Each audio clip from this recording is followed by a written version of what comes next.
اعوذ باللہ من الشیطان الرجیم بسم اللہ الرحمن الرحیم ان اللہ وملائکتہ یصلون علی النبی یا ایہا الذین آمنوا صلوا علیہ وسلموا تسلیما اللہم صلی علی سیدنا و نبینا و شفیعنا و مولانا محمد وعلی آل محمد وبارک وسلم۔ محترم خواتین و حضرات، السلام علیکم۔ پیام صبح کے ساتھ ایک بار پھر حاضر میں ہوں آپ کا میزبان انیق احمد۔ خواتین و حضرات، پیام صبح میں ماہ مبارک کے حوالے سے، ماہ رمضان کے حوالے سے مستقل ہمارے پروگرام جاری ہیں۔ چند منتخب موضوعات پر ہم بات کروا رہے ہیں اپنے ملک کے جید علماء سے۔ روزانہ ایک ٹاپک لاتے ہیں اور ان پر بات کرتے ہیں۔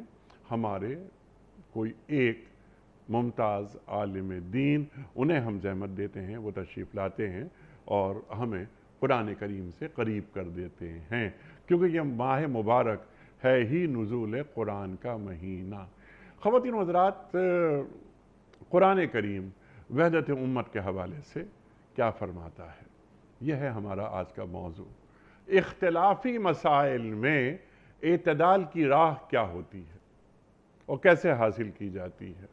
انما المومنون اخوہ، اللہ قرآن کریم میں فرماتا ہے کہ تمام مومن آپس میں بھائی بھائی ہیں، لیکن کبھی کبھی ہم یہ دیکھتے ہیں کہ اختلافات پیدا ہو جاتے ہیں، لیکن وہ علمی اختلافات کی حد تک رہنے چاہیے، لیکن بعض فروعی مسائل کو اصول بنا لیا جاتا ہے۔ دین اس حوالے سے ہمیں کیا تعلیم کر رہا ہے؟ کیا دین ہمیں اس بات کی اجازت دیتا ہے کہ ہم جس سوچ کے یا جس فکر کے آدمی ہیں اس کو ہم مکمل حق سمجھیں، اور کوئی میرا دوسرا کلمہ گو بھائی وہ کسی اور فکر کا مالک ہے، اس کی جو فکر ہے، یعنی علمی اختلاف اس کا میرا اگر ہے تو اس کو میں مکمل باطل سمجھوں اور حق صرف میرے ہی پاس آیا ہے؟ اس میں اعتدال کیسے پیدا ہوتا ہے؟ حضرت امام شافعی فرماتے ہیں، میرے نزدیک میری بات درست ہے، لیکن اس بات کا بھی احتمال ہے کہ آپ کی بات درست ہو۔ خواتین و حضرات، بنیاد ہماری ایک ہے۔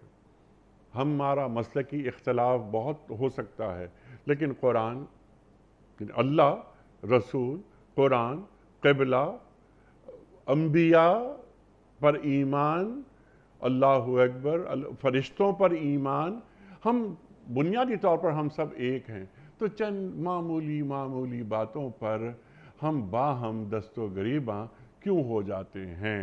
اس سلسلے میں ہمارا کردار کیا ہونا چاہیے، اور خاص طور پر ہمارے معزز علماء کا کردار کیا ہونا چاہیے، سیکھیں گے محترم مفتی ارشاد احمد اعجاز صاحب سے۔ تشریف فرما ہے ہمارے ساتھ ہمارے ملک کا ایک جید نام، پیام صبح کا لازمی جز تشریف لاتے ہیں، اور ہم ہمیشہ مفتی صاحب سے سیکھتے ہیں، فارغ التحصیل دارالعلوم کراچی۔ مفتی صاحب کو خوش آمدید کہتے ہوئے پروگرام کا آغاز اللہ تعالیٰ کے بابرکت نام سے، سورہ آل عمران اور آیت نمبر 103۔ اعوذ باللہ من الشیطان الرجیم، بسم اللہ الرحمن الرحیم، وَاعْتَصِمُوا بِحَبْلِ اللَّهِ جَمِيعًا وَلَا تَفَرَّقُوا وَاذْكُرُوا نِعْمَةَ اللَّهِ عَلَيْكُمْ إِذْ كُنْتُمْ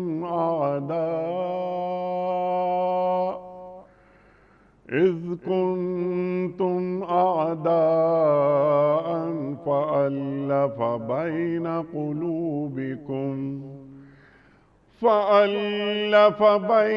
قُلُوبِكُمْ فَأَصْبَحْتُمْ بِنِعْمَتِهِ إِخْوَانًا وَكُنْتُمْ عَلَى شَفَا حُفْرَةٍ مِّنَ النَّارِ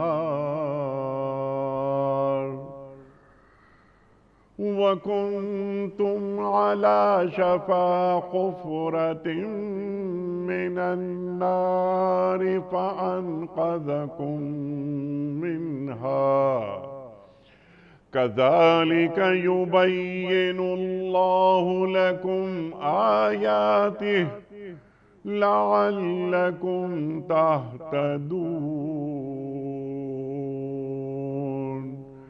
صدق اللہ العظیم۔ سب مل کر اللہ کی رسی کو مضبوط پکڑ لو اور تفرقے میں نہ پڑو۔ اللہ کے اس احسان کو یاد رکھو جو اس نے تم پر کیا ہے۔ تم ایک دوسرے کے دشمن تھے، اس نے تمہارے دل جوڑ دیے اور اس کے فضل و کرم سے تم بھائی بھائی بن گئے۔ تم آگ سے بھرے ہوئے ایک گڑھے کے کنارے کھڑے تھے، اللہ نے تم کو اس سے بچا لیا۔ اس طرح اللہ اپنی نشانیاں تمہارے سامنے روشن کرتا ہے، شاید کہ ان علامتوں سے تمہیں اپنی فلاح کا سیدھا راستہ نظر آ جائے۔ مفتی صاحب ارشاد فرمائیے، وحدت امت یہ دین کا تقاضا ہو۔ اللہ کے رسول فرما رہے ہیں صلی اللہ علیہ وآلہ وسلم کہ یہ مومن کی مثال ایک جسد واحد کی طرح ہے۔ کسی ایک عضو کو تکلیف پہنچتی ہے تو ہر عضو کو تکلیف پہنچتی ہے۔ تو یہ امت کو کیسا دیکھنا چاہتے ہیں اللہ کے رسول صلی اللہ علیہ وآلہ وسلم؟ ارشاد۔ بسم اللہ الرحمن الرحیم، نحمدہ و نصلی علی رسولہ الکریم، اما بعد۔ انیق صاحب، اگر ہم قرآن کریم پہ نظر کریں تو ہمیں معلوم ہوتا ہے کہ جو اختلاف ہے وہ دو تین طرح کا اختلاف ہوتا ہے، جس کا اللہ سبحانہ و تعالیٰ اور اللہ کے رسول صلی اللہ علیہ وسلم نے جو ہمیں تعلیم دی اس سے سمجھ میں آتا ہے۔ اللہ تعالیٰ قرآن کریم میں ان لوگوں کے بارے میں جنہوں نے اللہ کی کتاب میں اختلاف کیا، یعنی پچھلی امتوں میں، ان کے بارے میں فرماتا ہے وَإِنَّ الَّذِينَ اخْتَلَفُوا فِي الْكِتَابِ لَفِي شِقَاقٍ بَعِيدٍ۔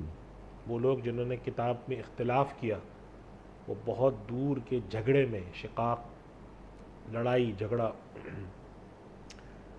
تو ایک اختلاف وہ ہے جس کو قرآن کریم نے شقاق ناپسند کیا ہے، لڑائی کے قریب قرار دیا ہے، ایک دوسرے کے ساتھ جسے ہم کہتے ہیں لڑائی جھگڑا سر پھٹول، اور جسے کہتے ہیں کہ کاٹ کے الگ کرنے والی جو نوعیت ہوتی ہے اس کو قرار دیا ہے۔ یہ بنی اسرائیل کے بھی اللہ تعالیٰ نے جگہ جگہ وَمَا اخْتَلَفَ فِيهِ إِلَّا الَّذِينَ أُوتُوهُ مِن بَعْدِ مَا جَاءَهُمُ الْعِلْمُ بَغْيًا بَيْنَهُمْ، یا یہ فرمایا ہے کہ جو لوگ ہیں، قرآن کریم میں اللہ تعالیٰ فرماتے ہیں جنہوں نے اختلاف کیا تو اللہ قیامت کے دن ان کو بتائے گا کہ تم کس چیز میں غلط چیز میں اختلاف کرتے ہیں۔ ایک اختلاف کی یہ نوعیت ہے۔ ایک اختلاف کی وہ نوعیت ہے جس کا ہمیں ثبوت احادیث سے ملتا ہے کہ نبی کریم صلی اللہ علیہ وسلم کے پاس بسا اوقات ایک سے زیادہ مسائل میں لوگوں نے عمل کیا اور آپ صلی اللہ علیہ وسلم نے دونوں کو ٹھیک قرار دیا۔ قرآن کریم کی تلاوت کے معاملے میں آپ صلی اللہ علیہ وسلم کے پاس بعض دفعہ سوال ہے کہ رسول اللہ یہ شخص ایسے تلاوت کرتا ہے اور یہ ایسے کرتا ہے، آپ نے فرمایا دونوں ٹھیک ہیں۔ بعض مسائل میں آپ صلی اللہ علیہ وسلم کی خدمت میں ایسے مسائل آئے کہ کچھ صحابہ نے یہ عمل کیا، کچھ نے یہ عمل کیا، آپ نے دونوں کو ٹھیک قرار دیا۔ خود آپ صلی اللہ علیہ وسلم نے کبھی ایک مرتبہ ایک عمل کیا، دوسری مرتبہ دوسرا عمل کیا۔ تب سوال یہ پیدا ہوتا ہے کہ دین میں کون سا اختلاف قابل قبول ہے اور کون سا اختلاف قابل رد ہے۔ یہ دو وہ اختلاف ہیں جو دین کے دائرے کے اندر ہیں۔ ایک تیسرا اختلاف ہے جو دین کے دائرے سے باہر کا ہوتا ہے، وہ ان لوگوں کے ساتھ ہوتا ہے کہ جو دین کو مانتے نہیں ہیں یا دین کی بنیادی چیزوں کا انکار کرتے ہیں۔ یعنی آج کے دور میں ایسے لوگ بہت ہیں جو کہتے ہیں ہم ہیں تو مسلمان، لیکن ہم یہ سمجھتے ہیں کہ قرآن کریم آج ہم پر عمل کرنا لازم نہیں ہے، کہ اخلاقی تعلیم ہے۔ تو ایک یہ اختلاف والے لوگ ہیں۔ تو ہمیں سب سے پہلے یہ دائرہ طے کر لینا چاہیے کہ اختلاف سے ہماری مراد کیا ہے۔ دوسری بات ہے کہ اگر ہمارا اختلاف ان لوگوں کے ساتھ ہے کہ جو مسلمان نہیں ہیں، یا ان لوگوں کے ساتھ ہے جو کہ مسلمان اپنے آپ کو کہنے کا دعویٰ کرتے ہیں مگر دین کی بنیادوں کا انکار کرتے ہیں، یا ہمارا اختلاف ان لوگوں کے ساتھ ہے جو دین کو سب کو تسلیم کرتے ہیں، اس کی کچھ حدود اللہ نے مقرر کی ہیں۔ آپ جس بات کی طرف اشارہ فرما رہے ہیں اور امام شافعی رحمۃ اللہ علیہ کا حوالہ دیا، اس سے مراد ہے کہ جب دین کے دائرے میں رہتے ہوئے دین کی تعبیرات میں اختلاف ہوتا ہے، ایک نماز پڑھنے کے طریقے کو ایک صاحب کہتے ہیں ایسے پڑھنا چاہیے، دوسرا کہتے ہیں ایسے پڑھنا چاہیے، بے شمار مسائل ہیں نماز کے، روزے کے، حج کے، زکوٰۃ کے، اس کے بارے میں کیا ہے؟ تو بعض روایات میں ہمیں ملتا ہے، بعض حضرات اس کو نبی کریم صلی اللہ علیہ وسلم کی حدیث قرار دیتے ہیں کہ آپ صلی اللہ علیہ وسلم کی اس گفتگو سے اشارہ ملتا ہے کہ آپ صلی اللہ علیہ وسلم نے اس اختلاف کو پسند فرمایا، ٹھیک، اور اس اختلاف کو پسند فرمانے کی وجہ لوگوں پر سہولت تھی ہوں، کہ اگر کوئی ایک چیز متعین کر دی جاتی تو شاید وہ ایک علاقے کے لوگوں کے لیے آسان تھی مگر دوسرے کے لیے مشکل ہو جاتی. تو اللہ تعالیٰ نے ایسا نظم امت میں کر دیا کہ بعض علاقوں میں ایک طریقہ رکھا گیا، بعض علاقوں میں دوسرا طریقہ رکھا گیا، بعض علاقوں میں تیسرا. اسی سے پھر ہمارے یہاں اسکول آف تھاٹ جو مختلف پیدا ہوئے، جیسے ہم فقہاء کرام کہتے ہیں، ٹھیک. ایک جگہ پہ ایک کے عمل کرنے والے، کہیں پہ کوئی عمل کرنے والے، کہیں پہ کوئی عمل کرنے والے. اسی کو اختلاف و امتی رحمتن کہا قرار گیا. دیا کہ یہ وہ اختلاف ہے. ٹھیک. یہ رحمت اور رحمت اس وجہ سے ہے کہ اس اختلاف کے نتیجے میں ہم ایک دائرے کے اندر ایک چھتری کے نیچے ہی رہتے ہیں، باہر نہیں نکل جاتے. سبحان اللہ. اور اسی وجہ سے اجتہاد کا جو تصور ہمارے دین میں، اگر آپ اجتہاد کے تصور کو مانتے ہیں تو اس کا طبعی تقاضا اختلاف ہے، کیونکہ اجتہاد کے اندر آپ نے دین کے کسی حکم کے اندر غور و فکر کر کے ایک نتیجہ نکالنا ہوتا ہے. جی. اور غور و فکر جہاں پہ انسان کرتا ہے تو 2 4 10 12 لوگوں کے غور و فکر میں اختلاف ہو سکتا ہے.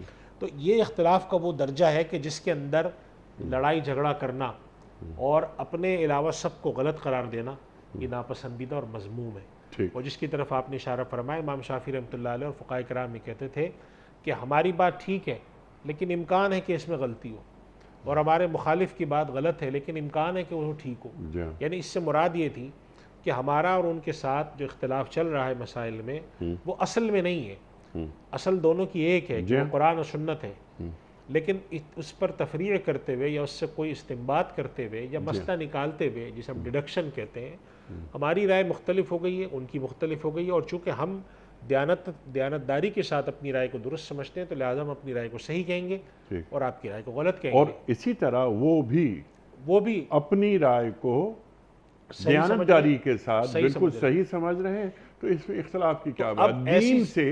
دین سے دونوں محبت کرتے ہیں، اللہ کے رسول صلی اللہ علیہ وسلم سے دونوں محبت کرتے ہیں. یہ جو اختلاف ہے یہ ایک دائرے کے تحت ہے، ایک چھتری کے تلے ہے.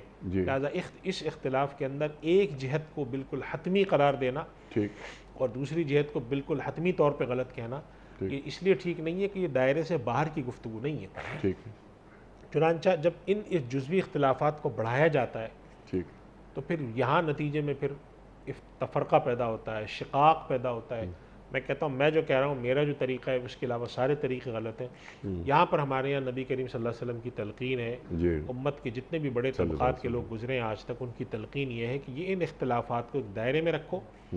سامنے والا اگر کوئی عمل کر رہا ہے اس کے عمل کو کہو کہ بھئی ان کے دلیل کے تحت وہ ٹھیک ہے، ہماری دلیل کے تحت ہمارا عمل ٹھیک ہے. اس میں سامنے والے کو برا کہنا یا اس کو لتاڑنا یا اس کو کہنا کہ تم بالکل باطل ہو یا سامنے والے کے مسلک کی تحقیر کرنا یا اس آدمی کو مفاد پرست کہنا، یہ کہنا کہ تم تو کیا کہتے ہیں اس کو پیسوں کے پجاری ہو تو تم اس وجہ سے کر رہے ہو، یہ ٹھیک نہیں ہے. اگر اس کے پاس کوئی دلیل ہے تو ہم یہ کہہ سکتے ہیں کہ ہم ان کی دلیل سے اتفاق نہیں کرتے ہیں، لیکن اگر وہ اپنی دلیل پر عمل کرتے ہیں تو ہم ان کو خدا نخواستہ کوئی فاسق فاجر گناہگار یا بالکل گیا گزرا یا بالکل دائرے سے باہر نہیں سمجھتے.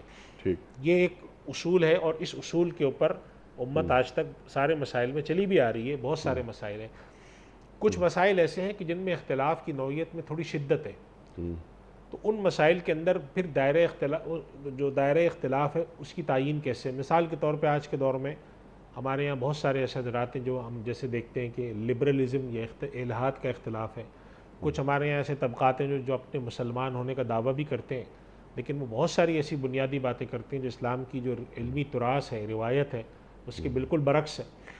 تو ایسی صورت میں ہمارا اختلاف کا کیا طریقہ کار ہے؟ مثال کے طور پہ پچھلے دنوں ایک بڑی طویل بحث رہی ہے، آج سے کوئی 3 4 سال چلتی رہی ہے کہ کیا ریاستی سطح پر دین کا نفاذ ہمارے دین کا تقاضا ہے یا نہیں ہے.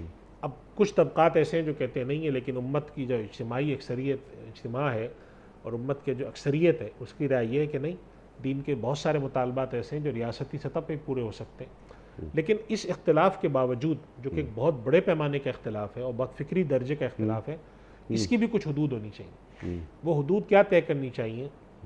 وہ حدود ہمیں اس جگہ سے ملتی ہیں کہ اگر ایک آدمی اپنے آپ کو مسلمان ہونے کا دعویٰ کرتا ہے اور وہ بدیہیات ضروریات دین میں سے کسی کا منکر نہیں ہے تو پھر ہم اس کو مسلمان سمجھیں گے. ٹھیک، ہم چاہے اس کی رائے سے کتنا ہی اختلاف کیوں نہ سبحان کریں، اللہ، اس کو سبحان ہم اللہ، کتنا ہی یہ کیوں نہ کہیں کہ سبحان بھئی یہ اللہ، آدمی جو ہے نا ہم جو اس آدمی کو راہ راست سے تھوڑا ہٹا ہوا بھی سمجھ رہے ہیں، لیکن ہے بہرحال یہ مسلمان. ٹھیک ہے، اور اس کے اخلاص دین پر شک نہیں کریں گے. اخلاص دین پر شک نہیں کریں، اور حتیٰ کہ اگر ہمیں اخلاص دین پر شک ہو بھی جائے، جی، یعنی کہ فرض کریں کہ ایک آدمی کے بارے میں ہمیں معلوم ہوتا ہے یہ اس کی رائے علمی رخ پر یا اخلاص کے ساتھ نہیں ہے، کسی مفاد کی وجہ سے، اس کے باوجود ہمیں اس کو دائرہ اسلام سے باہر کرنے کا حق نہیں نکلتا جب تک کہ وہ کہہ رہا ہے میں مسلمان ہوں. الا یہ کہ وہ کسی بدیہی بات کے دین کا منکر ہو جائے، وہ تو ایک الگ بات ہے. جو بنیادی ضروریات دین ہے جو کہ 5-7 چیزیں ہیں، ان میں سے کسی کا منکر ہو جائے تو ایک الگ بات ہے. لیکن اگر وہ بدیہیات دین کا منکر نہیں ہے، وہ کسی مفاد کی وجہ سے بھی اگر غلط رائے رکھے ہوئے، تو ہم اس مفاد کی وجہ سے کہہ دیں گے کہ یہ اپنی رائے میں دیانتدار نہیں ہے، ہمارا خیال اس مفاد کی وجہ سے ان کی رائے ہے. لیکن بہرحال ہم ان کو اپنے دائرے سے باہر نہیں کرتے. یعنی میرے کہنے کا مقصد یہ ہے کہ جہاں پہ اختلاف کی نوعیت شدید بھی ہو، وہاں پہ بھی دین نے کچھ اختلاف کی حدود اور کچھ دائرے اس کے متعین کیے ہیں. ٹھیک، اگر ان اختلاف کی حدود اور دائروں کو متعین کر کے ان پر نہ عمل کیا جائے تو اس کے نتیجے میں شدت پیدا ہوتی ہے. اور انیق صاحب ایک بات میں کہوں، آج کے دور میں لوگ یہ سمجھتے ہیں کہ شدت صرف دین والے لوگ کرتے ہیں، اہل دین کرتے ہیں. مد مقابل جو لوگ ہیں، جو لبرلز کہلاتے ہیں، یا جو اپنے آپ کو ماڈرن کہنا پسند کرتے ہیں، بہت سارے لوگ جو یہ سمجھتے ہیں کہ دین اور دینی روایت پر عمل کرنا ہمارا جو ہے وہ کوئی پرانا طریقہ کار ہو گیا یا بیکورڈ کوئی طریقہ ہے، ان لوگوں کی مزاج میں بھی بہت شدت ہے. ابھی پچھلے دنوں پاکستان میں جو 1-2 بل ٹرانسجنڈر وغیرہ کے آئے ہیں، ان پر جب آپ گفتگو دیکھیں بعض حضرات کی، تو وہ اپنے نظریے کو اس شدت کے ساتھ امپوز کرنے کی کوشش کرتے ہیں کہ سامنے والا جو کہ پوری روایت دین کی چلی آ رہی ہے وہ بالکل جاہل، گنوار، ان پڑھ ہیں اور غلط ہیں اور ہم صحیح ہیں. تو یہ جو شدت ہے، یہ صرف یہی نہیں ہے کہ جو دینی فکر رکھنے والے ہیں، جو مد مقابل ہیں، جو اپنے آپ کو لبرل کہتے ہیں، جو اپنے آپ کو آج کے دور میں خدا بیزار معاشرے کا علمبردار کہتے ہیں، ان کے مزاج میں یہ شدت بہت زیادہ نمایاں نظر آتی ہے. تو اگر ہم شدت کے ختم کرنے کا مطالبہ اہل دین سے کرتے ہیں اور ان لوگوں سے کرتے ہیں جو اپنی روایات پر قائم رہنا چاہتے ہیں، تو یہی مطالبہ ان لوگوں سے بھی ہے جو لوگ سمجھتے ہیں کہ ہمیں اپنی روایت پر قائم نہیں رہنا چاہیے، لیکن اگر وہ اپنی روایت پر اپنی ذات کی حد تک قائم نہیں رہنا چاہتے، لیکن وہ آ کر کسی دوسرے پر یہ چیز مسلط کرنا یا تھوپنا چاہتے ہیں، یہ بھی شدت پسندی ہے. اور آج کے دور کے اندر جب ہم شدت پسندی کے خلاف کھڑے ہوں اور شدت پسندی کے خلاف آواز اٹھائیں اور اختلاف رائے کا ایک دائرہ کار متعین کریں، تو کم سے کم یہ ہونا چاہیے کہ آپ دوسرے آدمی کو تکلیف اور ایذا نہ پہنچائیں. جیسے ہمارے یہاں اس قسم کے جو قوانین بن کے آ رہے ہیں اب، جس کے اندر یہ مطالبہ کیا جاتا ہے کہ اگر آپ کوئی علمی گفتگو علمی دائرے میں کر بھی رہے ہیں، یعنی کہ 2 مذہب ہیں یا 2 عقیدے ہیں یا 2 مسلک ہیں، ان میں جب بھی کوئی علمی گفتگو ہوگی تو ایک آدمی دوسرے کے نظریے کو رد ہی کرے گا. ٹھیک ہے، تو وہ بھی دائرے میں بیٹھ کر ہوئی. علمی دائرہ ہے، 2 حضرات گفتگو کر رہے ہیں، وہ کہتے ہیں جی میں آپ کے نظریے کو رد کرتا ہوں، میرے خیال میں آپ کے نظریے میں یہ خامی خرابی. لیکن جب آپ علی الاعلان اس کو باہر کریں اور عوامی سطح پہ اس کو لے آئیں اور اس کے نتیجے میں سب و شتم شروع ہو جائے، ایک دوسرے کو گالم گلوچ شروع ہو، ایک دوسرے کے ماننے والوں کے خلاف ایک دوسرے کے بارے میں بغض پیدا کیا جائے، یہ وہ ہے جو جسے دین قبول نہیں کرتا. اچھا، آپ کے نظریے کو میں قبول نہیں کر رہا لیکن میں آپ کو رد نہیں کرتا. ہاں، وہ نظریہ جو آپ کا جو فکری نظام ہے میں اسے اتفاق نہیں کرتا. یہ ایک پڑھا لکھا انداز، ایک حکیمانہ انداز یہ ہونا چاہیے. اچھا، اس کو ذرا سا اور آگے بڑھاتے ہیں، پھر کچھ سوالات میں رکھوں گا آپ کی خدمت میں تاکہ بات بالکل پہلے واضح ہو جائے. قرآن اور حدیث، فرمان رسول کریم صلی اللہ علیہ وآلہ وسلم. سمپل سوال آپ کی خدمت میں کہ ہم بنیاد میں ایک ہیں، ہم سب ایک ہیں. میں نے انٹرو میں کچھ کہنے کی کوشش کی تھی. ہمارا مسلک یعنی ہمارا اسکول آف تھاٹ کچھ بھی ہو، لیکن اللہ، رسول، قرآن، قبلہ وغیرہ وغیرہ سب ہمارا، قیامت پر ایمان، فرشتوں پر ایمان، ہمارا سب ایک. اس میں کوئی 2 آرا نہیں، یعنی اکثر چیزوں پر ہم ایک ہیں. اس کے باوجود کچھ چند مسلکی اختلافات اتنا سر اٹھا لیتے ہیں کہ ایک دوسرے کی جان کے در پہ ہو جاتے ہیں، جو کہ ایک جاہلانہ عمل ہے جو ابھی آپ نے ہمیں تعلیم کیا. اتنا بتا دیجئے ہمیں کہ اللہ اور اللہ کے رسول صلی اللہ علیہ وآلہ وسلم ایک کلمہ گو کو دوسرے کلمہ گو کے ساتھ کس تعلق میں منسلک اور جڑا ہوا دیکھنا چاہتے ہیں؟ ارشاد. دیکھیے، تو بڑی واضح قرآن کریم کی آیت ہے، انما المؤمنون اخوۃ. ٹھیک. واصلحوا بین اخویکم. یعنی اس سے معلوم یہ ہوتا ہے کہ اللہ سبحانہ و تعالیٰ دو مسلمانوں کو آپس میں بھائی قرار دے رہا ہے. سبحان اللہ. اور بھائی ہونے کا تقاضا کیا ہوتا ہے؟ بھائی ہونے کا تقاضا یہ ہوتا ہے کہ وہ دونوں ایک دوسرے کے ممد اور معاون و مددگار ہوں، چاہے آپس میں ان کا اختلاف کیوں نہ ہو. ٹھیک. جو آپ بات فرما رہے ہیں انیق صاحب، اس بات کے دو میں اگر اس کو حصوں میں تقسیم کروں، ایک تو اللہ کے نبی صلی اللہ علیہ وسلم نے کچھ صلی اللہ علیہ وسلم. تکوینی باتیں فرمائی ہیں، جس کی میں ایک بات کا اشارہ فرمایا ہے کہ اللہ تعالیٰ نے نبی کریم صلی اللہ علیہ وسلم کی امت صلی کو اللہ علیہ وسلم. ایک نعمت تو عطا فرمائی کہ اللہ تعالیٰ کے نبی صلی اللہ علیہ وسلم فرماتے ہیں کہ میری صلی اللہ امت علیہ وسلم. انشاءاللہ کبھی گمراہی پر متحد ہو کے جمع نہیں ہوگی. یعنی چند گروہ تو ہو سکتے ہوں گے، لیکن اجتماعی طور پہ کسی گمراہی کو قبول کر لیا جائے. جیسے پچھلے دنوں میں پڑھ رہا تھا کہ یہ جو ہمارے یہاں گے میریجز وغیرہ کے حوالے سے جو دنیا کے دوسرے مذاہب ہیں، تو ان کے ماننے والے جو ہیں وہ تو کہہ رہے ہیں کہ اب ہمیں اس کو قبول کر لینا چاہیے. حالانکہ مذہبی سطح پر یہ بات ملت ابراہیمی میں بالکل حرام اور ناجائز اور ناقابل قبول ہے. چاہے وہ سود ہو، چاہے وہ شراب ہو، چاہے اس قسم کی ناجائز تعلقات ہوں، چاہے وہ گے میریجز وغیرہ، یہ سب چیزیں شرعاً ناقابل قبول ہیں. لیکن بعض امتوں میں اس کی قبولیت پیدا ہو چکی ہے اور چند ہی لوگ ہیں جو مخالف ہیں. یعنی بالکل الٹ ہو گیا. تو اللہ کے نبی صلی اللہ علیہ وسلم نے بشارت دی، صلی اللہ جیسے بعض روایت میں آتا ہے کہ لا تجتمع امتی علی ضلالہ، کہ میری امت گمراہی پر اس طرح سے متحد متفق ہو کر جمع ہو جائے کہ وہ کسی خالصتاً حرام چیز کو حلال کر دیں. اللہ تعالیٰ یہ نہیں کرے گا، جسے ہم کہتے ہیں قسمت اجتماعی اللہ نے نعمت دی ہے. کچھ گروہ ایسے ہوں گے چھوٹے موٹے، لیکن ان کی مقدار، ان کی تعداد مجموعی طور پہ امت میں کم ہوگی. تو اللہ تعالیٰ نے یہ نعمت عطا فرمائی جو کہ پچھلی امتوں کے مقابلے میں اس امت کو بہت بڑی نعمت دی گئی ہے. لیکن اس کے ساتھ ساتھ نبی کریم صلی اللہ علیہ وسلم نے کچھ پیشین گوئیاں بھی فرمائی تھیں، اور ان میں سے ایک پیشین گوئی تھی اس امت میں اختلاف کی. جیسے کہ مشہور روایت ہے کہ پچھلی امتوں میں اگر 72 فرقے ہوئے تو اس میں 73 ہوں گے، جو کہ اشارہ اس بات کا نہیں ہے کہ عدد 72-73 کا، بلکہ اشارہ ہے کہ اگر پچھلی امتوں میں اختلاف کم ہوا ہے تو اس میں زیادہ ہوگا. یعنی اختلاف کی ہمارے پاس من جانب اللہ جو امت کی آزمائش ہے اس میں اختلاف ہے. لہٰذا یہ بات تو ہمیں ذہن میں رکھنی چاہیے کہ من جانب اللہ امت کی آزمائش اختلاف کے اوپر ہوگی.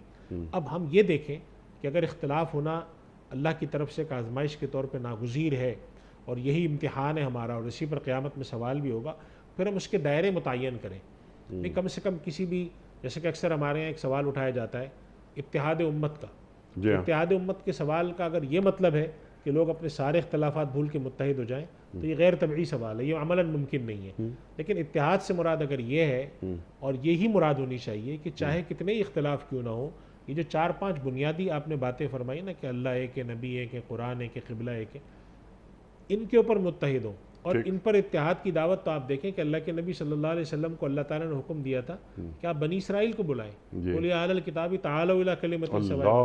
تو اہل کتاب تک کو اس پر دعوت دی تھی کہ جو ہمارے مشترکات ہیں، جو ہمارے درمیان کامنلی ایکسیپٹڈ چیزیں ہیں، ان پر آ جاؤ. یہ ایک اصول ہے کہ اگر آپس میں اختلاف ہے اور ہر طبقے کو جس کا اختلاف ہے اس سے کہا جائے کہ بھئی ان اصول پہ آ جائیں، جو مشترکات ہیں ان کی بنیاد پر چلیں اور ایک دوسرے کے مقدسات کا احترام کریں. توہین اور ایک دوسرے کو گالم گلوچ کرنا، ایک دوسرے کو دائرے سے باہر نکالنا، اس سے رک جائیں. اس کے آپس کے جو اختلافات ہیں علمی رخ پر اس کو رکھیں، باقی وہ نہیں ختم ہو سکتے لیکن ایک دائرے میں تو لائیں. یعنی ہمارے ہاں یا تو ہم بات کرتے ہیں اتحاد کی یا پھر بات کرتے ہیں ایک دوسرے کو کہ گلا کاٹنے کی. بیچ کی رائے یہ کہ آپ نے کہا جی یہ دائرے ہیں ہمارے، ان دائروں سے ہم باہر نہیں جائیں گے. اب ہو یہ رہا ہے انیق صاحب کہ شدت پسندی اور پھر باہر سے جو امت کے اندر تفرقہ پیدا کرنے کی باہر سے کوششیں ہوتی ہیں. اب تو یہ ایک پچھلے کچھ 4-5 سال 10 سال سے جو رپورٹیں پڑھ رہے ہیں تو اب یہ چند ان مسلمہ حقیقتوں میں سے ایک حقیقت ہے کہ ہمارے یہاں جو اختلافات ہیں ان کو فیول کرنے میں کچھ ایسے عوامل کا بھی بڑا کردار ہے جو چاہتے ہیں کہ امت میں اختلاف جو ہے وہ پنپتا رہے، دراڑ پڑے. تو ان اختلافات کو بار بار اٹھایا جاتا ہے اور عوامی سطح پہ بہت سے اختلافات ایسے ہوتے ہیں جو علمی ہوتے ہیں، وہ علمی سطح پہ ٹھیک ہیں. یعنی آپ یہ دیکھیں انیق صاحب، کبھی آپ نے نہیں دیکھا ہوگا کہ 2 ہارٹ اسپیشلسٹ بیٹھ کر اسکرین پر پبلک کے سامنے بیٹھ کر بائی پاس کی ڈیفرنٹ اسٹریٹجیز کو ڈسکس کرتے ہوں کہ جی بائی پاس یوں بھی ہو سکتا ہے، وہ بھی ہو سکتا ہے. اس لیے کہ یہ سمجھا جاتا ہے کہ ایک عام آدمی کو اس سے غرض ہوتی ہے کہ بائی پاس کیسے ہوتا ہے. اس کے ڈیفرنٹ میتھڈالوجیز کو کوئی ڈسکس نہیں کرتا عوام میں بیٹھ کر. لیکن ہمارے یہاں کیا ہوتا ہے کہ دین کی چند باریک باتیں یا بہت علمی مباحث ہیں ان کو ہم اسٹیج پہ لا کر عوام میں لا کے کرتے ہیں تاکہ اس کے نتیجے میں انتشار فکری پیدا ہو اور پھر لوگ ایک دوسرے کا جو ہے نا مارنے کاٹنے کو دوڑیں. اور یہ چیز کم سے کم ایک ایسی ہے. یعنی آپ نے بہترین بات فرمائی کہ علماء کی گفتگو علماء میں ہونی بالکل چاہیے، ایسے ہی عوام میں نہ لائیں، یہ عوام کو کنزیومر مارکیٹ نہ بنائیں۔ بالکل ایسے ہی، اور اسی سے ہی اختلاف آپ انیق صاحب دیکھیں کہ جب آپ عوامی سطح پر نیچے لاتے ہیں تو پھر انتشار پیدا ہوتا ہے، کیونکہ ایک عام آدمی کو وہ سارے مراتب اور سارے چیزوں کا خیال نہیں ہوتا، ٹھیک نتیجہ یہ نکلتا ہے وہ ایک دوسرے کو برا بھلا کہتے ہیں، ایک دوسرے کو گالی دیتے ہیں۔ آپ اس سے اندازہ لگائیں کہ اللہ تعالیٰ کو یہ برا بھلا کہنا کتنا ناپسند ہے کہ اللہ تعالیٰ نے مسلمانوں کو ہدایت دی وَلَا تَسُبُّوا الَّذِينَ يَدْعُونَ مِن دُونِ اللَّهِ فَيَسُبُّوا اللَّهَ عَدْوًا بِغَيْرِ عِلْمٍ۔ اللہ دیکھو ان لوگوں کو جو کہ خدا کے علاوہ کسی اور کو پوچھتے ہیں ان کو گالی مت دو، یعنی گالی سے مراد یہاں تھی کہ تم جا کے ان کو برا بھلا بھلا نہ مت کرو، کہو۔ تم جا کے ان سے مت کہو کہ تم کس کو پوج رہے ہو، یہ تو ایسے ہی ہیں مٹی کے بت ہیں، ان کو کیا میں ایک لات ماروں گا ٹوٹ جائیں۔ تو جب آپ تحقیر آمیز رویے سے ان سے گفتگو کریں گے جی تو رد عمل میں وہ نتیجے میں کیا کریں گے؟ فَيَسُبُّوا اللَّهَ عَدْوًا بِغَيْرِ عِلْمٍ، نتیجے میں وہ بھی اللہ کو برا بھلا کہیں گے اور وہ جہالت میں یہ کام کریں گے۔ تو تم ایسا ماحول پیدا نہ کرو، یعنی کہ ایک سوال اس میں یہ بھی آتا ہے کہ اگر کوئی شخص اللہ کو نہیں مانتا اور اللہ کو برا کہتا ہے تو وہ ویسی جہنم میں جانے والا ہے، اور جائے جہنم میں۔ لیکن اصل مقصود یہاں سے یہ بتانا نہیں ہے، اصل مقصود یہ بتانا ہے کہ اگر تم یہ گالم گلوچ کا برا بھلا کہنے کا ماحول پیدا کرو گے تو اس سے ہدایت کے راستے مسدود ہوں گے۔ ٹھیک ہے، وہ تو کفار کے تعلق سے بات ہو رہی ہے نا۔ اب یہی رویہ انیق صاحب ہمارے مسلمانوں میں بھی ہوگا، یہ اب ازہر جہالت ہے کہ اگر یہ رویہ مسلمانوں کے یہی اندر مسلمانوں کو بھی ہدایت ہوگی کہ یعنی وہاں تو ان کے بتوں کی بات ہو رہی ہے، جب ان تک کو منع کیا گیا ہے، ان تک کو منع کیا ہے پھر کہ ہمارے آپس مسلکی اختلاف جس سے میں اختلاف کر رہا ہوں وہ بھی اللہ اور اللہ کے رسول صلی اللہ علیہ وسلم سے محبت کرتا ہے، وہ بھی وہی قرآن پڑھتا ہے جو میں پڑھتا ہوں، وہ اسی کعبے کی طرف رخ کر کے نماز پڑھتا ہے جس کعبے کی طرف رخ کر کے میں نماز پڑھ رہا ہوں۔ تو میرا رویہ تو ایک کفار اور مشرک کے مقابلے میں اپنے ایک مسلمان بھائی کے ساتھ تو کچھ اور ہونا چاہیے۔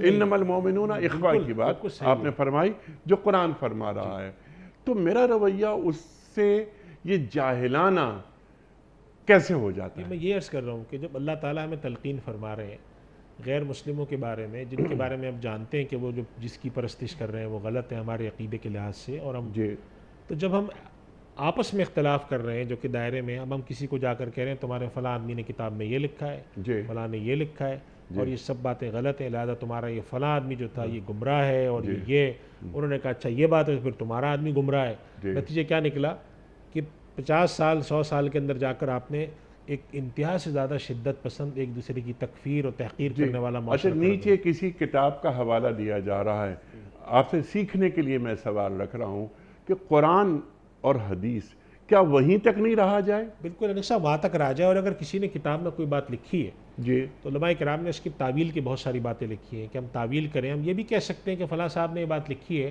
ہمیں ان بات سے اتفاق نہیں ہے، لیکن اگر ہم ان صاحب کے دیگر دین کے کارناموں کو دیکھیں تو ہمیں لگتا ہے کہ آدمی اللہ والے تھے اور ہو سکتا ہے کہ یہ معاملے میں انہوں نے غلطی کی، لیکن ہم یہ کہتے ہیں کہ اس آدمی نے یہ ایک غلطی کی ہے لہٰذا اس کے باقی ساری چیزوں پر پانی پھیرو اور اس کی بنیاد پر فیصلہ کرو کہ یہ گمراہ ہے یا نہیں ہے، یہ آدمی خارج از اسلام ہے یا نہیں ہے۔ اور پھر انیق صاحب بعض باتیں بڑے افسوس سے کہنی پڑتی ہیں کہ بعض لوگ ایسے ہوتے ہیں، بڑی بزرگ شخصیات ہوتی ہیں، ان کا انتقال ہوتا ہے تو لوگ ان کے لیے رحمت اللہ علیہ یا کوئی تعظیمی جملہ نہیں بولنا پسند کرتے، وہ فلاں آدمی ایسا ہے، فلاں آدمی کو کسی اور مسلک کے ہیں یا کسی اور مکتب فکر کے ہیں یا کسی اور جماعت کے ہیں، اپنے آدمی کے نام کے آگے انہوں نے لگایا القاب اور آداب اور دوسرے کے نام کے آگے انہوں نے کوئی القاب اور آداب نہیں لگائے۔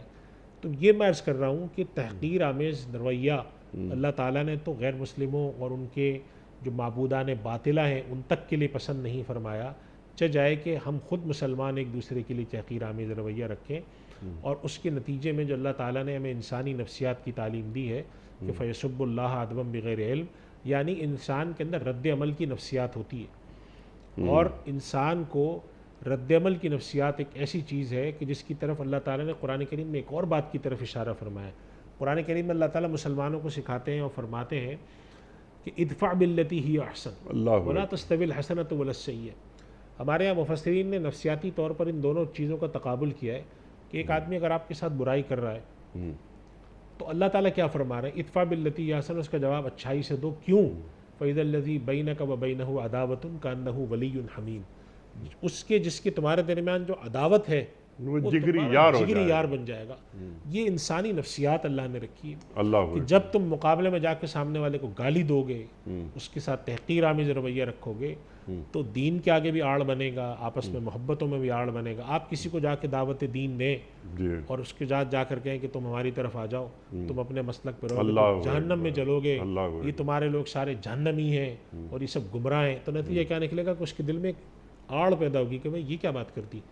آپ اس کو دعوت کے اسلوب میں اپنی طرف لائیں، آہستہ آہستہ جوڑیں اور وہ خود بخود نکل کے جائے گا. اسی لیے آپ دیکھیں کہ ہماری روایت اگر آپ 1200 سال کے اندر مسلمانوں کی دیکھیں کہ انہوں نے جب دعوتی اسلوب اختیار کیا تو جن لوگوں سے جا کر ہدایت کی طرف بلایا ان کو جا کر کبھی بھی سب و شتم برائی وغیرہ نہیں کی، اچھائی بتاتے رہے.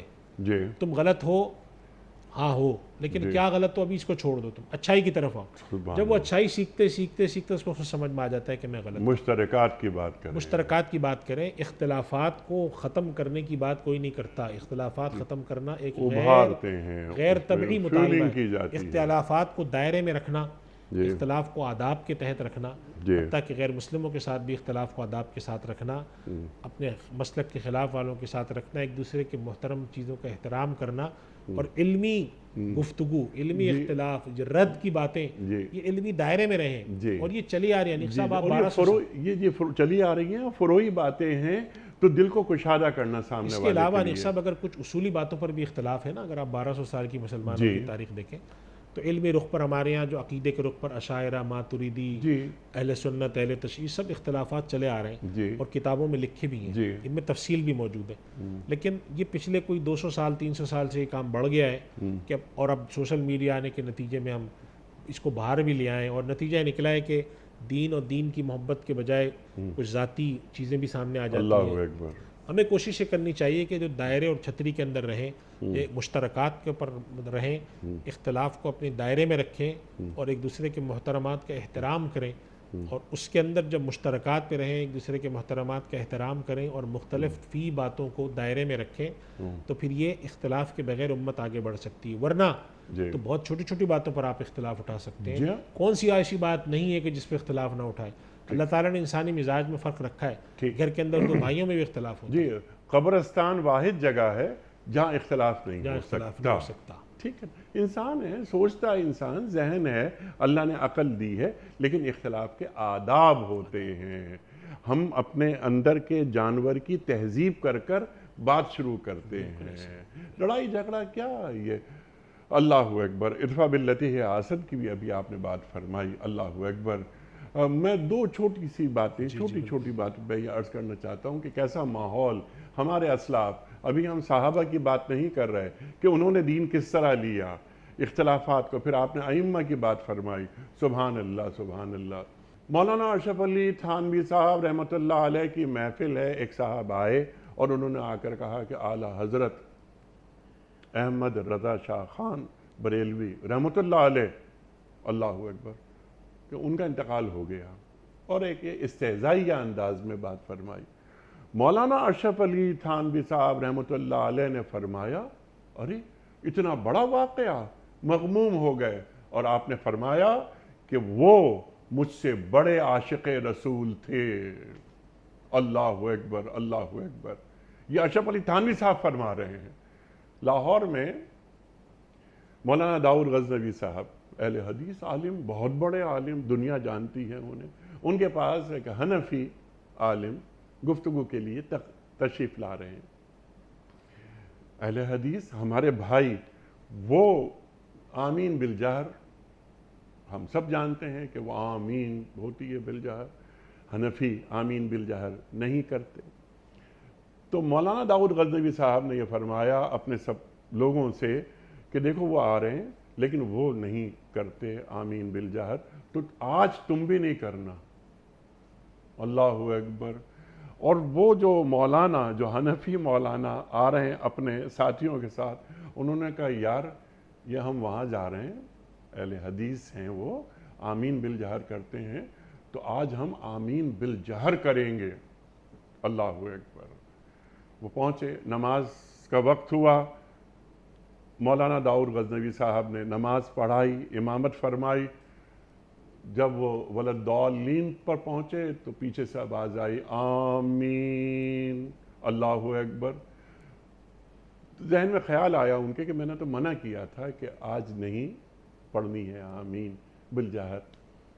جب وہ ملاقات ختم ہو گئی چلے گئے مولانا، تو داؤد غزنوی صاحب رحمۃ اللہ علیہ انہوں نے پوچھا کہ میں نے تو منع کیا تھا آمین بالجہر نہیں کرنے. انہوں نے کہا ہم نے نہیں کی، ہم تو خاموش رہے. یہ جو مولانا آئے تھے نا ان کے لوگوں نے آمین بالجہر. دل کتنے بڑے ہیں ان لوگوں کے، اللہ اکبر. تو یہ دل میں کشادگی کیسے پیدا ہوتی ہے مفتی صاحب؟ یعنی صاحب یہ ذرا مشکل کام ہے، حتیٰ کہ اللہ سبحانہ و تعالیٰ نے دلوں میں جو کدورتیں ہوتی ہیں ان کے بارے میں یہ فرمایا اللہ کے نبی صلی اللہ علیہ وسلم کو کہ وَأَلَّفَ بَيْنَ قُلُوبِهِمْ، کہ نبی آپ کے جو 7 صحابہ ہیں، اوس و خزرج جو بڑے مشہور قبیلے تھے عرب کے، جن میں 150 سال سے لڑائی تھی، اللہ کے نبی صلی اللہ علیہ وسلم کی صحبت میں آئے، صحابہ بنے، تو آپس میں ان کے یگانگت پیدا ہو گئی. تو آپ صلی اللہ علیہ وسلم کے پر اللہ تعالیٰ نے یہ آیت اتاری کہ وَأَلَّفَ بَيْنَ قُلُوبِهِمْ، اللہ نے ان کے دلوں میں الفت، میل جول، یگانگت پیدا کر دی. اور اے نبی لو انفقت ما فی الارض جمیعا ما الفت بین قلوبہم، اللہ اکبر، اگر آپ روئے زمین میں سب کچھ بھی خرچ کر دیتے تو دلوں میں الفت نہ پیدا کر پاتے. وَلَكِنَّ اللَّهَ أَلَّفَ بَيْنَهُمْ، یہ اللہ ہی ہے جو الفتیں پیدا کرتا ہے. اس کا مطلب کیا نکلتا ہے؟ اس کا مطلب یہ نکلتا ہے کہ اگر ایک انسان اپنے یہاں اس چیز کا رواج دینے کی کوشش کرے، ہمارے جو بڑے حضرات ہیں کہ اختلاف کو دائرے میں لے کر آؤ، یعنی وہ جو دائرہ جیسے میں نے عرض کیا پہلے گفتگو میں کہ دائرے میں لے کر آؤ، اپنے مشترکات ہیں ان کے پر رہو، جو مختلف ہی باتیں ہیں ان کو دائرے میں رکھو، اور جو ایک دوسرے کے محترمات ہیں اس کا احترام کرو، اس دائرے میں لے کر آؤ، ایک دوسرے کو برا بھلا نہ کہو. اس درجے کی الفت اور اس درجے کا اختلاف کا مزاج اور ماحول بنانا، اس کے اندر سب کو کردار ادا کرنا پڑے گا. سب سے بڑا کردار ان شخصیات کا ہے جن کی باتوں پر لوگ توجہ دیتے ہیں، یعنی علماء ہیں، ہمارے مصلحین ہیں. وہ اس طرح کا ماحول پیدا کریں. اگر وہ ماحول کے اندر سختی رکھیں گے تو نتیجے میں جو نیچے کے لوگ ہوتے ہیں وہ اور سختی کرتے ہیں. بسا اوقات ایسا ہوتا ہے کہ ایک عالم دین سختی کرتے ہیں لیکن ان کے ذہن میں خاص ماحول ہوتا ہے، لیکن جو سامنے والا شخص ہے اس کے ذہن میں وہ بات نہیں ہوتی. لہذا جب وہ نیچے اختلاف کو لے کر جاتا ہے تو وہ بالکل ہی جسے ہم کہتے ہیں پشتوں کے پشتے لگا. اور آپ نے کیا اچھی بات فرمائی کہ قال اللہ اور قال رسول تک رکھیں. عوام میں یہ علماء باریک مسائل نہیں لے کر آئیں. ہمارے علماء صرف یہ کہ اپنے آڈینس کو پکا کرنے کے لیے وہ ایک دقیق باتیں. میں اس میں صاحب آپ کی بات بھالا ہوتی ہے، ایک بات عرض کروں کہ دنیا میں کوئی بھی ایسا علم نہیں ہے کہ جس کی دقیق باتیں عوام میں کی جاتی ہوں. نہ قانون کی دقیق باتیں کی جاتی ہیں، نہ اکاؤنٹنگ کی جاتی ہیں، نہ میڈیکل کی، نہ فزکس کی. آپ نے کبھی بھی نہیں دیکھا ہوگا کہ 2 آدمی عوامی ایک پروگرام میں بیٹھ کے فزکس کی کسی بہت ہی دقیق تھیوری کو ڈسکس کر رہے ہیں. اس لیے کہ یہ بات دنیا بھر میں ایک معقول سمجھی جاتی ہے کہ ہر علم کے لوگ جو ہوتے ہیں ان کی دقیق گفتگو وہ ان تک ہی رہنی چاہیے تاکہ جو سننے والا ہے اور بولنے والا ہے دونوں کو معلوم ہو کہ یہ کہاں سے بات ہو رہی ہے، کس درجے سے بیٹھ کے. جب عوام میں آپ آ کے بات کرتے ہیں تو ان کو اندازہ نہیں ہو پاتا. آج میں جس فیلڈ کا آدمی ہوں، اس کے مقابلے میں میڈیکل اور فزکس مجھے بالکل نہیں آتی. میرے سامنے آج بیٹھ کر اگر کوئی آدمی فزکس کی کوئی تھیوری کو اختلافی بات شروع کر دے تو یقیناً میں کسی ایک طرف چلا جاؤں گا. میں کہوں گا نہیں یہ بات اس کی صحیح لگ رہی ہے مجھے. اور پھر جب میں بیٹھ کے کہیں پہ گفتگو کروں گا تو لوگ کہیں گے کس قدر جاہلانہ باتیں کر رہا ہے یہ آدمی. تو یہ ہمیں خود سوچنا چاہیے کہ جی یہ باتیں ہمیں جا کر عوامی سطح پہ کرنی چاہیے. اور ہمارے علماء اکرام نے اس آداب کو لکھا ہے. حتیٰ کہ حضرت عبداللہ ابن مسعود رضی اللہ تعالیٰ عنہ سے ایک بڑا مشہور مقولہ ان سے منقول ہے. وہ فرماتے تھے کلم الناس علی قدر عقولہم، لوگوں سے ان کی عقل اور ان کی پہنچ کی اور ان کی گرفت میں آنے والی بات کرو، سطح کے مطابق. اتریدون ان یکذب اللہ ورسولہ، تم یہ چاہتے ہو کہ اللہ اور اس کے رسول کو جھٹلایا جائے؟ یعنی کہ یہ ممکن ہے. اور یہ بات کون کر رہا ہے؟ حضرت عبداللہ ابن مسعود، جن کے سامنے مخاطبین جو لوگ بیٹھے ہوئے ہوں گے وہ صحابہ ہوں گے، تابعین ہوں گے. ان کے بارے میں فرما رہے ہیں کہ ایسی باتیں مت کرو کہ جو عام آدمی کی سطح سے، اس کی پہنچ سے اوپر ہوں. ان کے سامنے تم بنیادی باتیں کرو، دین کی کر لو، دعوت کی کرو، تبلیغ کی کرو. اور اگر ان میں سے کوئی عالم بنتا ہے، کوئی آدمی اس بات تک پہنچ سکتا ہے، اس کے لیے ایک الگ حلقہ لگاؤ، وہاں بیٹھ کے بات کرو کہ جی ہمارا دائرہ گفتگو کیا ہے. اس کا فائدہ یہ ہوتا ہے کہ لوگ مربوط اور جڑے رہتے ہیں، اور جب ہم نیچے تک اختلاف کو لے جاتے ہیں، آج ہم دیکھیں کہ انیس صاحب شدت پسندی ہر جگہ نظر آتی ہے، جی ہاں، مذہبی معاملات میں نظر آتی ہے، سیاسی معاملات میں نظر آتی ہے، حتیٰ کہ میڈیکل کے اندر بھی نظر آنے لگی ہے۔ آج کل سوشل میڈیا پہ کوئی حکیم صاحب آتے ہیں وہ ڈاکٹروں کو برا کہتے ہیں، وہ ڈاکٹر آتے ہیں وہ حکیموں کو برا کہتے ہیں۔ عجیب و غریب ایک مزاج بنا رکھا ہے ہم لوگوں نے کہ ضرور ہم کوئی اختلاف پیدا کریں اور ایک دوسرے کو گالم گلوچ کریں، یہ چیز اللہ اور اس کے رسول صلی اللہ علیہ وسلم کو پسند نہیں ہے۔ صلی اللہ علیہ نبی کریم صلی اللہ علیہ وسلم ایک مرتبہ تشریف فرما تھے تو صحابہ کرام میں سے کچھ ایک دو کے درمیان آپس میں کسی بات پر کچھ تلخی ہو گئی، جی تو انہوں نے اپنے قبیلے والوں کو آواز دے دی، جی ہاں، تو آپ صلی اللہ علیہ وسلم انتہائی غصے کی حالت میں باہر تشریف لائے اللہ اکبر، اور سخت ناراض ہوئے۔ آپ نے فرمایا کہ یہ کیسی جاہلیت کی باتیں، دعوها فإنها منتنہ، یہ بدبودار باتیں چھوڑو، اور ابھی تو میں تمہارے اندر بیٹھا ہوں، موجود ہوں۔ یعنی آپ صلی اللہ علیہ وسلم نے اس بات کو کہ یہ انسانی طبیعت ہے کہ جب اختلاف پیدا ہوگا تو انسان عصبیت کی بنیاد پر ایک دوسرے کو پکارے گا، مگر آپ نے فرمایا میری تربیت کیا ہے، اللہ میری تربیت یہ نہیں ہے کہ تم یہ کرو۔ تو وہ تربیت تو اللہ کے رسول صلی اللہ علیہ وسلم کی تربیت امت کی طرف، اللہ اکبر۔ امت پناہ، امت قرآن کیا فرما رہا ہے کہ یا ایھا الذین آمنوا اطیعوا اللہ واطیعوا الرسول واولی الامر منکم وَإِن تَنَازَعْتُمْ فِي شَيْءٍ فَرُدُّوهُ إِلَى اللَّهِ وَرَسُولِهِ إِلَى اللَّهِ وَالرَّسُولِ ان کنتم تؤمنون باللہ والیوم، اگر تم مومن ہو اللہ اکبر، اور اللہ اگر اللہ اور اس کے رسول کی طرف نہیں لے جاتے، اس آیت کا مفہوم مخالف یہی نکلتا ہے کہ اگر تم مومن ہو یعنی مومن ہونے کا دعویٰ ہے تمہارا، جی تم مسئلے کو پھیر کے لوٹا کے اللہ اور اس کے رسول کی طرف لے جاؤ، اللہ، اور اگر تم دعویٰ کرتے ہو مومن ہونے کا مگر ایسا نہیں کرتے تو پھر تمہارا دعویٰ کیا ہے، جھوٹا ہے یا ادھورا ہے یا ناقص ہے۔ تو ہمیں ان چیزوں کے نتیجے میں خود پرکھ لینا چاہیے اپنے آپ کو کہ اللہ اور اس کے رسول صلی اللہ علیہ وسلم کس بات کی تلقین کر رہے ہیں اور ہم کیا کر رہے ہیں۔ تو کسی قسم کی عصبیت کو ابھارنا، چاہے وہ مذہبی عصبیت ہو، وہ لسانی عصبیت ہو، وہ سیاسی عصبیت ہو، گروہی عصبیتیں ہیں، ان کو ابھارنا، اللہ کے رسول صلی اللہ علیہ وسلم نے یہ بات فرمائی ہے کہ جو عصبیتوں کو ابھار کے تقسیم کرتے ہیں وہ ہم میں سے نہیں ہے، ان کا ہم سے کوئی لینا دینا نہیں ہے۔ اور اس سے مراد صرف زبان کی لسانی عصبیت نہیں ہے، ہر طرح کی گروہی عصبیت جس کے اندر اصل بات اپنے گروہ کو آگے لے جانا ہو، سامنے والے کی بات حق یا ناحق گروہی بنیاد پر اگر طے کی جاتی ہے تو یہ عصبیت کی دعوت ہے، اور اللہ اور اس کے رسول صلی اللہ علیہ وسلم نے عصبیت کی اس دعوت کو پسند نہیں فرمایا۔ یہ واقعتاً مشکل کام ہے، یعنی کہ طبیعت پہ بھاری ہوتا ہے انسان کے، لیکن انسان کو اس کے کرنے کا ہمیں حکم دیا گیا ہے، ہم مامور ہیں اللہ کی طرف سے، اور اگر ہم ان چیزوں کو نہیں کرتے تو بنی اسرائیل کی جو وعیدیں ہیں اس میں اللہ سبحانہ و تعالیٰ فرماتے ہیں وَإِنَّ الَّذِينَ اخْتَلَفُوا فِي الْكِتَابِ لَفِي شِقَاقٍ بَعِيدٍ، یا اللہ سبحانہ و تعالیٰ فرماتے ہیں کہ ان کو قیامت کے دن اللہ سبحانہ و تعالیٰ بنائے گا ثُمَّ يُنَبِّئُهُم بِمَا كَانُوا يَخْتَلِفُونَ، پھر ان کو سمجھائے گا کہ تم کیا گڑبڑیں کرتے تھے آپس میں معاملے کو۔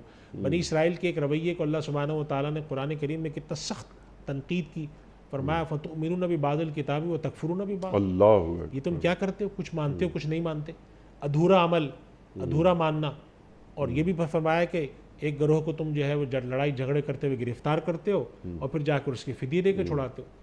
یعنی اگر ہم ان چیزوں کو دیکھیں تو وہ کم و بیش ہماری امت کے اندر بھی ہمیں نظر آتی ہیں۔ اللہ کے نبی صلی اللہ علیہ وسلم کی ایک پیشین گوئی تھی کہ جو بنی اسرائیل نے غلطیاں کی ہیں تم بھی وہی کرو گے، جیسے اگر وہ گوہ کے بل میں جا کے گھسیں گے تم بھی گھسو گے، وہی کام ہم بھی کرنے لگے ہیں۔ تو ہمیں یہ چاہیے کہ ہم اس بات کی اس کو سمجھیں کہ اللہ تعالیٰ کا دین ہمارے میں محفوظ ہے، قرآن اللہ نے حفاظت کی ہے، نبی صلی اللہ علیہ وسلم کی حدیث محفوظ ہیں، تو ہمیں ان کی روشنی میں اپنے ان رویوں کو جائزہ لینا چاہیے جو ہم میں مقتدا ہیں، چاہے وہ کسی بھی نوعیت کے مقتدا ہوں، ان کو چاہیے کہ وہ اس چیز کی طرف جائیں، دائرہ اختلاف کا تعین کریں اور ساتھ رہنے کی، ہم آج کل بہت باتیں اٹھتی ہیں کو ایگزسٹنس کی اور اس طرح کی، مشترک طریقے سے کیسے رہیں، اس کے رہنے کی تلقین کریں۔ اور ساتھ ساتھ یہ بات بھی رکھنی چاہیے ہمیں کہ بسا اوقات یہ جو اختلاف ختم کرنے کی بات کی جاتی ہے یا یہ دعویٰ کیا جاتا ہے کہ ہم سب مشترک ہیں یا متحد ہیں، اس کے اندر ایک وہ لوگ بھی ہوتے ہیں جو کہ وحدت ادیان یا وحدت بات، ان سے بھی الگ رہیں، جی وہ ناقابل قبول ہے، وہ بھی ناقابل قبول ہے، ان سے بھی الگ رہیں اور اختلاف کو اس دائرے میں لا کے رکھیں جس دائرے تک اللہ اور اس کے رسول صلی اللہ علیہ وسلم نے پسند فرمایا اور اجازت دی۔ اگر اس طریقے سے ہم گزارتے ہیں، یہ بات ہم وحدت امت کی کر رہے ہیں، یہ وحدت ادیان کی بات وحدت ادیان کی نہیں، ایسا نہیں کہ یہود بھی ٹھیک اور یہ مسیحی بھی ٹھیک اور ہم بھی ٹھیک، ایسا سب ٹھیک ہو، ایسا نہیں ہے۔ ان الدین عند اللہ الاسلام، بس یہ بالکل واضح، یہ ہمارے دین نے ہمیں بتا دیا۔ مفتی صاحب میں آپ کا بڑا شکر گزار، آپ نے جو موٹے موٹے پوائنٹس وحدت امت کے حوالے سے اور اختلافی مسائل میں اعتدال کی راہ اختیار کرنے کے حوالے سے آپ نے ہمیں تعلیم کی ہے۔ اللہ آپ کو اچھا رکھے۔ اللہ اور اللہ کے رسول صلی اللہ علیہ وآلہ وسلم ایک امتی کو کیسا دیکھنا چاہتے ہیں، دوسرے امتی کے ساتھ اس کا تعلق کیسا ہونا چاہیے۔ ہم کلمہ گو ہیں، کسی کو یہ اختیار نہیں ہے دین کے پاس۔ دین نے کوئی اختیار ہمیں نہیں دیا کہ ہم خود کو حق پہ سمجھیں اور کسی اور مسلمان بھائی کو ایک کلمہ گو جو اللہ اور اللہ کے رسول صلی اللہ علیہ وآلہ وسلم کی ختم نبوت پر ایمان رکھتا ہو، اسے غیر مسلم قرار دے دیں۔ ایسا ممکن ہی نہیں۔ اور مفتی صاحب ایک بات رہ گئی درمیان میں چاہ رہا تھا کہ وہ بات ہو کہ ہمارے پاس بہت سے طریقے ہیں الگ نماز پڑھنے کے، لیکن نماز پڑھنا ہے۔ بعض لوگ نماز یعنی ہمارے اہل حدیث بھائی یہاں ہاتھ باندھتے ہیں، ہم یہاں ہاتھ باندھتے ہیں، بعض لوگ ہاتھ چھوڑ کے نماز پڑھتے ہیں۔ اللہ اکبر۔ اللہ تعالیٰ کے رسول صلی اللہ علیہ وآلہ وسلم نے ان تمام طریقوں سے نماز ادا فرمائی، اور اللہ تعالیٰ نے قیامت تک کے لیے اپنے محبوب کی ہر ادا کو محفوظ کر لیا۔ بالکل، یہ سارے مشروع طریقے سارے مشروع طریقے ہیں، دین کا حصہ ہیں، دین کا حصہ ہیں۔ تو انگلی نہیں اٹھائی جائے سامنے والے پر۔ ہو سکتا ہے کہ سامنے والا اللہ اور اللہ کے رسول صلی اللہ علیہ وآلہ وسلم سے مجھ سے زیادہ محبت کرتا ہو۔ بالکل ایسے ہی۔ آپ کا بہت شکریہ۔ خواتین و حضرات، کل انشاءاللہ پھر حاضر ہوں گے ایک نئے مہمان کے ساتھ اور ایک نئے موضوع کے ساتھ۔ کل تک کے لیے اپنے میزبان انیق احمد کو اجازت دیجیے۔ خدا حافظ۔